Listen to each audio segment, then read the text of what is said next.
The single most important part of setting up the bike, the suspension, is also the least understood.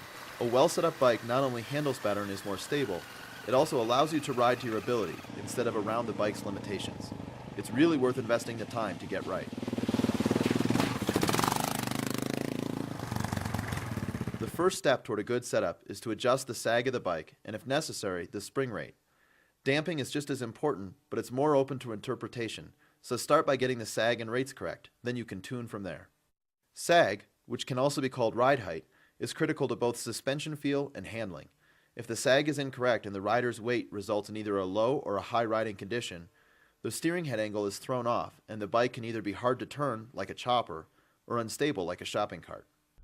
One note, the procedure below is aimed at conventionally suspended bikes, i.e. non-telelever.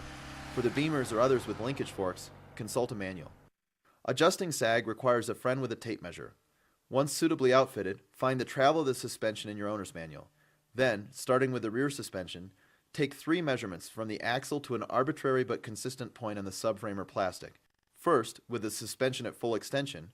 Second, under the weight of the bike only, called static sag. And finally, with you aboard, wearing your normal riding gear and carrying an average load if you typically ride with luggage. This last is called rider sag.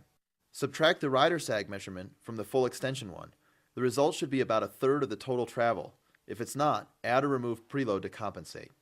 On many adventure bikes, there's an external preload adjuster. On others, it requires a drift and a hammer to move rings on the shock. Once you find correct rider sag, check the static sag. It should be about 8 to 12% of travel. If it's less, the spring is too soft, and if it's more, the spring is too stiff. With the rear sag set, check the front. The process is the same. Again, pick repeatable points to measure from. And you're looking for about 20 to 25% of travel in rider sag and about 8 to 12% in static.